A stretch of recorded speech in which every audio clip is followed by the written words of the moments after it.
How's it going, you guys? AZPlyo21 back again with another episode of our UFC save in WMMA 5. And here today we have UFC Fight Night Costa versus Brunson. Should be a good one, a big fight in our middleweight division. As you can see, Paulo Costa and Derek Brunson in our main event. And also a title contender fight for the super lightweight championship, as it's Pavel Kilek taking on Mark Jakashi. Also on the card, Masvidal taking on Wonderboy Thompson, Thomas Almeida, and Kai Kara-France as well. Let's go ahead and get into it. We're making our way towards UFC 300, not booked as of yet. Remember, I want 10 title fights on that card. It should be a big one. Let's get into it.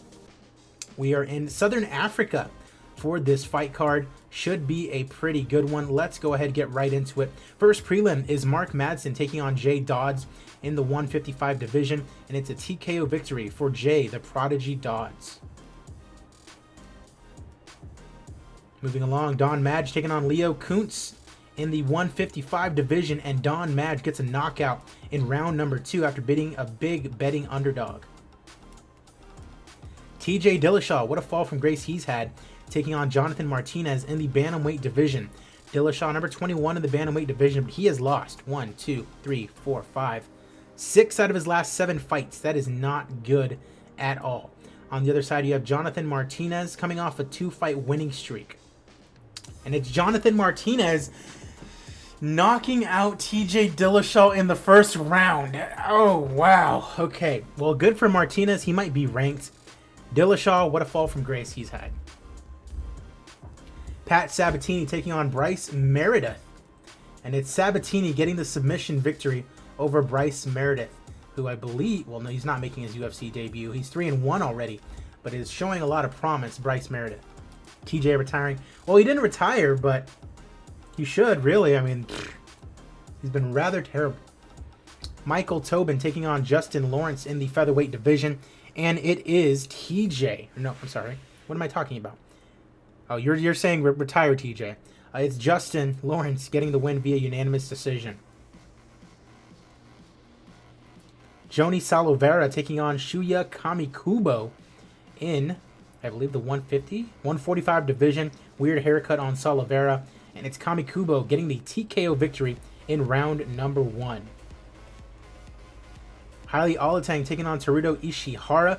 Couple of Asian fighters going at it in the featherweight division. And it is Ishihara getting the win here today, giving Alatang his 12th loss of his career. Bryce Thug Nasty Mitchell taking on Ryan Hall in a battle of the grapplers. Thug Nasty 6-3 in his UFC career, coming off a loss. On the other side, you have Ryan Hall, who has not been doing very well in this save. He's lost 4 straight fights. Korean Zombie, Barbosa, Dalgiev, and TJ Laramie. And it's Ryan Hall getting the unanimous decision victory over Thug Nasty here today. Marcos Rogerio de Lima taking on Akira Hammond. Akira Hammond, 8-1 in his young career thus far, 2-1 in the UFC. His only loss to Anton Biazagin in his debut. And it is Hammond getting the TKO victory in round 3 over Marcos Rogerio de Lima. Hammond might be ranked after that victory. Yana Kunitskaya taking on Claudia Ray in our final prelim. Kunitskaya, 14-12, doing absolutely terribly. 1, 2, 3, 4, 5 straight losses.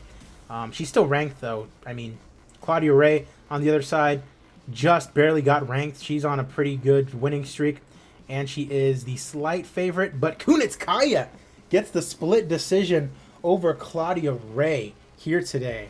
Wow.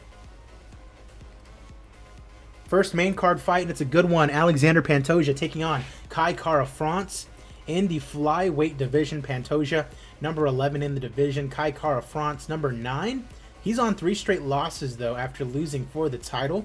And it's Kara-France getting the TKO victory in round 2. A good bounce-back win for him after his little 3-fight skid. Bunmi Ojewole taking on Sarah Kaufman in the featherweight division. Kaufman, I believe, missed weight her last time out, fighting at bantamweight. And plus, she tested positive for PED. So this is kind of a scary situation because she might test positive again.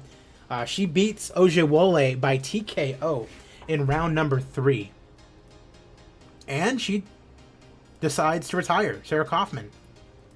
All right, well, credit to her. Doug Nasty is your favorite fighter to watch. He's a good one. I had the pleasure of watching him win his last fight. I was at that pay-per-view. Thomas Almeida taking on Ricky Simon in the bantamweight division, and it's Thomas Almeida getting the TKO in round number 1. Remember, he fought for the interim title not too long ago, then collected a win over Ray Borg, and now another one over Ricky Simon. Jorge Gamebred Masvidal taking on Stephen Wonder Boy Thompson. Now, Masvidal has had quite a save. Fought Usman for the title, lost, beat Nate Diaz, lost to Leon Edwards, beat Ben Askren again, beat Robbie Lawler, beat GSP, beat Rory McDonald, and then lost to Luque for the title. Got knocked out by Luque, as a matter of fact, and this is his first fight since then, and he takes on Stephen Wonderboy Thompson, who also fought Luque for the title and lost, then lost to GSP, and then beat Ben Askren. Interesting fight here in the 175 division, and it's Jorge Gamebred Masvidal getting a TKO victory over Wonderboy Thompson, who's 40 years old, getting up there in age, and he does not retire. Wants to fight Takashi Sato next. She was doped up, that's why she's tired. Yeah, more than likely. Pavel Kielek taking on Mark Jakashi, and whoever wins this fight is more than likely going to be fighting for the Super Lightweight Championship. You can see Jakashi coming off that loss to AJ McKee. Kielek on the other side having a good time at lightweight. Undefeated in his last, I believe, 9 or 10 fights. Coming off a win over Al Iaquinta.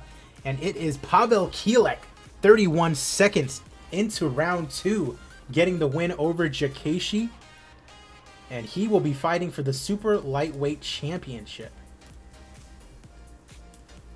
Main event time. And it is Paulo Costa taking on Derek Brunson in our main event. Blonde Brunson has been doing pretty good for himself recently. He's coming off a win over Scott Askin. Before that, three straight losses.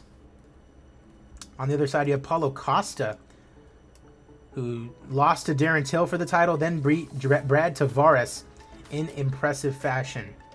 It's our main event of the evening. Let's go ahead and get it going. Neither guy's really going to get a title shot off of a win here, but definitely solidifies himself in the top rankings. You got Costa. I'm positive he will win. I'm pretty sure USADA will have something to say about that. He's only 32 years old, too. Costa with a left cross. Derek Brunson gets him on the ground. Anything can happen. Costa tries a left hook and misses. Costa coming forward. Pair of jabs. Big left hand. Doesn't connect. Straight left that lands hard. Nothing going on late into round number 1. Uh-oh, big strike. Ooh, nearly ending Brunson there. 1-2 from Costa, fails to land. Brunson fires off a counter jab. Crunching straight left to the jaw. Brunson hits the mat. Costa raining down the punches. It's getting over. He is done. Ladies and gentlemen, your winner by TKO in our main event is Paulo Costa. 21-4 now. 2 straight wins after losing to Till for the title. And a big win here in our main event. Only 474 in attendance in South Africa. We're going to lose money on this card. That is okay. Let's see. We'll give it to Lawrence and Tobin after a great fight.